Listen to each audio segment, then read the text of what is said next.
This is the way. For years, fans of The Mandalorian thought they were just watching another cool Star Wars adventure, a masked bounty hunter, a tiny green alien, some blasters, a few explosions. Simple. But somewhere along the way, this story became something much bigger.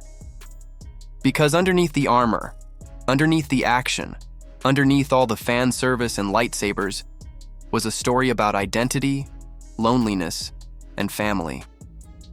And now, with The Mandalorian and Grogu heading to theaters, millions of fans are asking one question: how did we get here? To understand that, we need to go back to the very beginning. 5 years after the fall of the Galactic Empire, the galaxy is still broken. The Empire may be gone, but its shadow remains everywhere.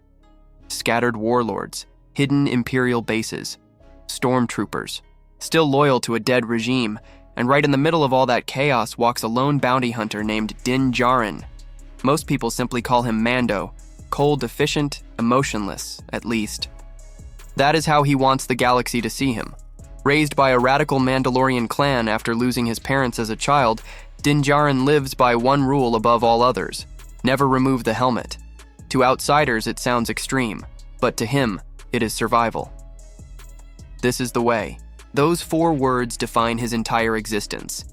He hunts criminals across the galaxy, brings in targets for money, and never questions the job, until one mission changes everything. Mando is hired by Greef Karga, the leader of a bounty hunter guild, on the planet Navarro. The client is mysterious, former Imperial, dangerous. The task sounds simple: track down a 50-year-old target and bring it back alive. Easy money. But when Mando finally finds the target, he freezes, because sitting there is not a criminal, not a soldier, not a monster. It is a tiny green child. The internet instantly nicknamed him Baby Yoda, and overnight, pop culture exploded. Memes flooded social media, merchandise vanished from shelves. Fans completely lost their minds. But inside the story itself, something even more important happens.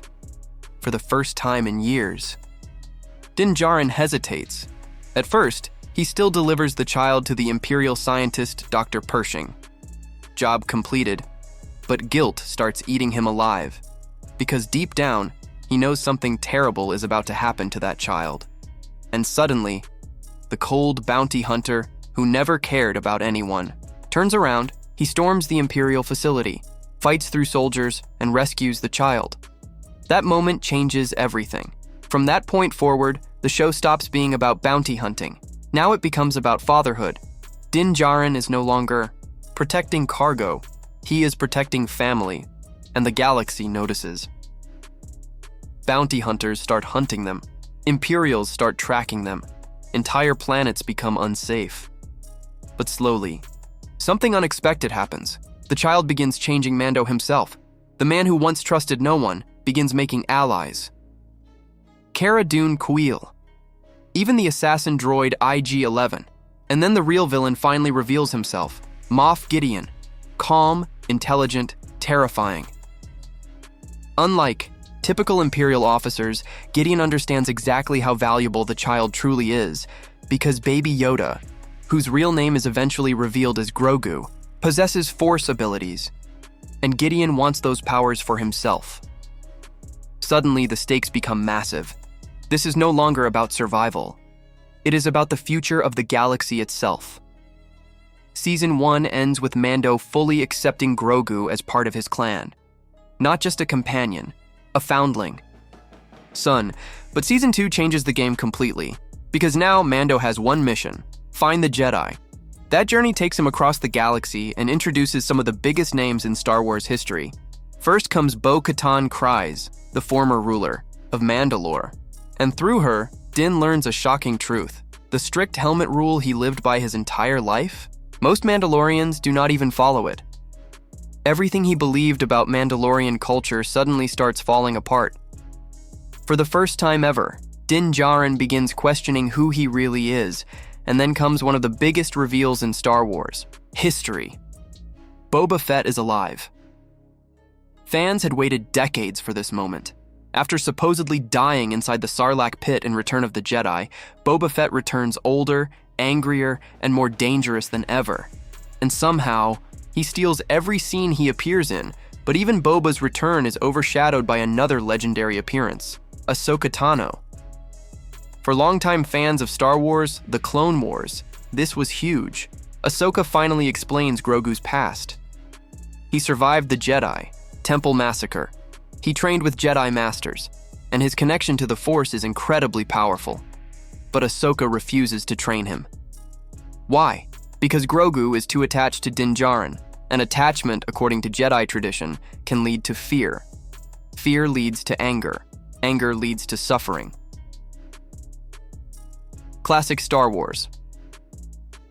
Still, Ahsoka points them toward an ancient Jedi site where Grogu reaches, out through the Force, and someone hears the call. But before help arrives, tragedy strikes. Moff Gideon attacks. The Razor Crest is destroyed. Grogu is kidnapped. And for the first time in the series, Din Djarin completely breaks emotionally, because this is no longer about duty. It is about losing his child. What follows is one of the most satisfying finales in modern television. Mando assembles a team. Bo-Katan joins him. Boba Fett returns to battle. Stormtroopers fall everywhere. And eventually, Din Djarin defeats Moff Gideon in combat and wins the legendary Darksaber, without even realizing it. He accidentally becomes the rightful ruler of Mandalore. But the biggest moment is still coming. A lone X-Wing arrives. One hooded figure walks through Dark Troopers like they are nothing. Green lightsaber, black gloves. No dialogue needed. It is Luke. Skywalker. Fans around the world lost their minds, and then came the emotional gut punch nobody expected. Din removes his helmet in front of Grogu, not because he has to, because he wants his son to finally see his face. The man who once believed showing his face was forbidden breaks his own creed out of love, and suddenly the emotion hits harder than any battle scene ever could. Grogu leaves with Luke. Din stands there alone, and millions of viewers genuinely cried. But the story did not end there. In the Book of Boba Fett, Mando returns. Only now he has a problem, because by removing his helmet, his clan declares him an apostate. He is no longer considered a true Mandalorian.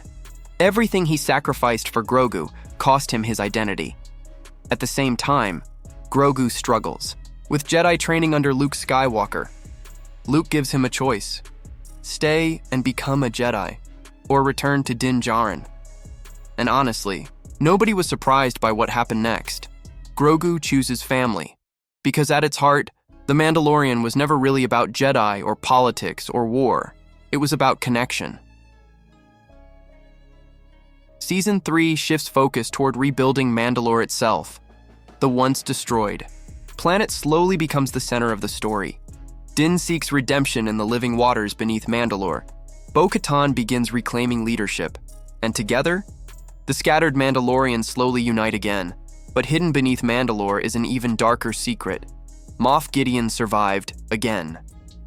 Only now he is building something terrifying.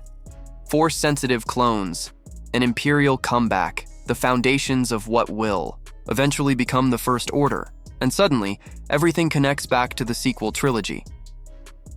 The final battle becomes chaos. Jetpacks fill the sky. Mandalorians fight side by side.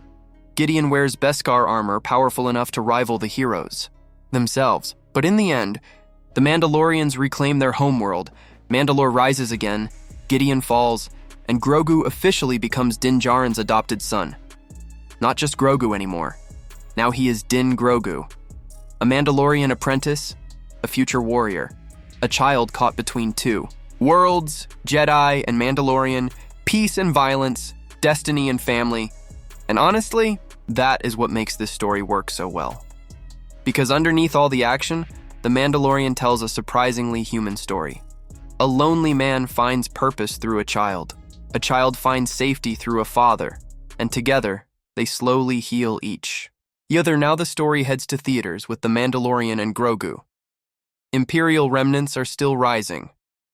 Grand Admiral Thrawn looms in the background. The galaxy remains unstable. But one thing is certain. Din Djarin and Grogu are no longer just surviving. Now they are legends, and after everything they have survived together, the next chapter could become the biggest one yet. Because in a galaxy full of Jedi, Sith, clones, empires, and wars, the most powerful thing in Star Wars turned out to be something much simpler: a father protecting his son.